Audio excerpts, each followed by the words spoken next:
How would you like to hit driver better? And by better, I mean straighter and longer. Now, I've been lucky enough to coach this game for over 20 years. And the three things I'm going to teach you in this video are almost guaranteed to get you to hit the driver better because they've got a history of working with almost every student.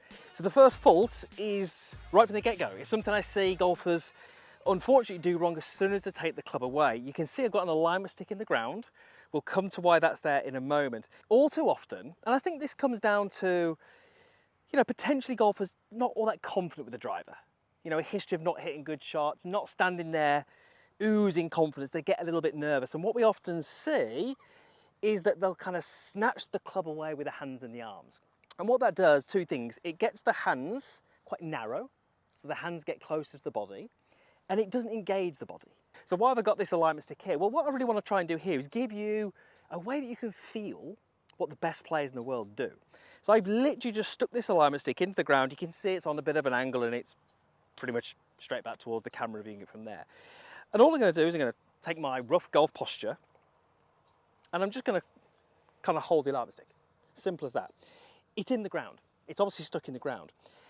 How would I pull it out the ground? Well, for many of you, you would hold it and you would just use your hands and arms and you'd pull it out the ground. That would make a lot of sense. But what it shows there is that your instinct is to really use the hands and arms. What I'd love you to do, and this is a bit of a changing concept, think about literally your hands and arms are just connecting you to the alignment stick, and I'm actually using this part of my body to pull it out. So think about where your belt buckle is, your core, your hips, that area. So I'm going to be thinking about, my hands are literally holding onto the stick, but I'm using my core to pull the alignment stick out the ground. How would I do that? Well, I would take my core and I would push it up to the right and I would add some turn. So if I do that, I'm going to think about my belt buckle, push up and away and turn. The alignment stick gets pulled out the ground. But here's the key thing, it wasn't with the arms. That'll do the same thing, that'll pull the alignment stick out the ground, but you can see what it does to my arms. It gets them very, very narrow and it doesn't engage the body. So we literally just connect ourselves and we use our core and we push and we turn and we pull it out the ground. And notice how my arms almost get kind of flung up to the top of my golf swing. It's a great little exercise and you can do it obviously a couple of times and you don't need to be at a golf course to do this. So we just go here, hips, push, turn and up, and the hands go up to there. That's what I want you to feel as you move the club away from the driver. So what are we thinking about when we do that? Well, we're not thinking about the club head. We're not thinking about moving the club head around here. It's going to get us narrow. We're actually thinking about the grip. I want to be thinking about using my hips to push, turn and pull that grip away. What's going to happen there? Much wider. Look at how much more width I've got. Look at how much further away from me that club head is.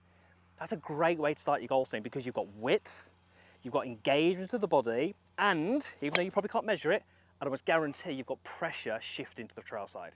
That is the first thing that you've got to get right. The second thing that I see giving golfers so many issues is from the top, might be a perfect top of the backswing position, they try and take the shortest route with the club head from the top to the ball. Makes sense. The shortest route is the most efficient, makes a lot of sense. It's not the most beneficial. I'm going to put a little visual on the screen here. This is great because what it shows is the shortest distance, which is a straight line, is not always the fastest. And you can see that from that little visual. The curved ball, or the curved line, or the curved path, is actually the fastest. So what we see, or what I see, is from a decent top here, if we try and take that direct line, we get steep. And when we get steep, we hit down, we hit across, that loses us distance and creates all of those curves that we see, and that's probably why you're losing the ball off to the right. Here's how you can change that. Here's again how you can feel what the best players in the world do. You're going to go up to the top, take your trail hand off, and you're simply going to let the whole club shaft drop to the ground. So you're going to let it drop this way. And then you're going to what I call catch it with the body turn. So catch it would be where we sort of drop, and then the body turn spins the club out in front. So what's actually happening is the club's going down in this direction, and then the body turn catches it and spins it out. And when you do this, you're going to feel two things. Number one, you're going to feel you get effortless power.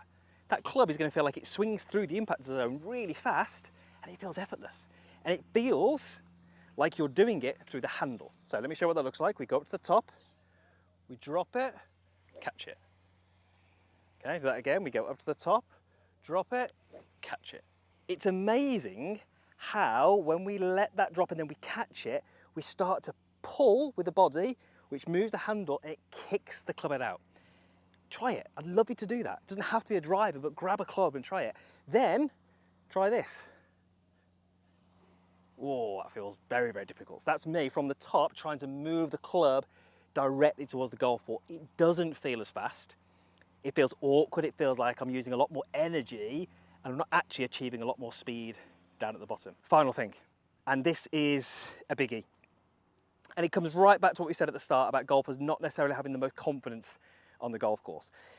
What I'll see all too often with golfers who come to me and they're struggling is that we might get them moving away from the ball better. We might get this transition phase better, but they, what I call, guide the ball and guide the club down there. And we get swings that look a little bit like this, where the body sort of chases the club head. The club head doesn't really ever finish round the back of the shoulders, and it kind of looks like the golfer's really trying to sort of push and guide, and they're almost worried about it going left and right. We're not going to get that in the best drivers of the golf ball. We've got to let this club swing through freely. So there's two things I want you to focus on here. Again, really, really simple. You can take these to the course. Number one, I want you to think chest to the sky. So when I take a setup, my chest is down, but when you finish the golf swing, I want your chest to be at the sky. That tells me you've gone from forward bend setup and you've moved through to extension. Extension is almost that feeling of arching back. Chest to the sky is what's going to achieve that. That's going to take care of your body position. It's going to cause you to, through the ball, push up, which is what the best players in the world are doing. The second thing, to really get that freedom through the ball, is literally just try and get the club shaft to touch the back of your neck. Sounds really simple, but it's so effective. So let me show you the difference. This is what I would see all too often. Okay, chest down, club is here. Now if I try to make a swing with chest up, club on my neck, look at the difference. Club is round here, chest is up. And effectively what we're doing, we're saying if we can think about a different end position, that's going to change what happens through impact. We don't have to be thinking about this area to change it.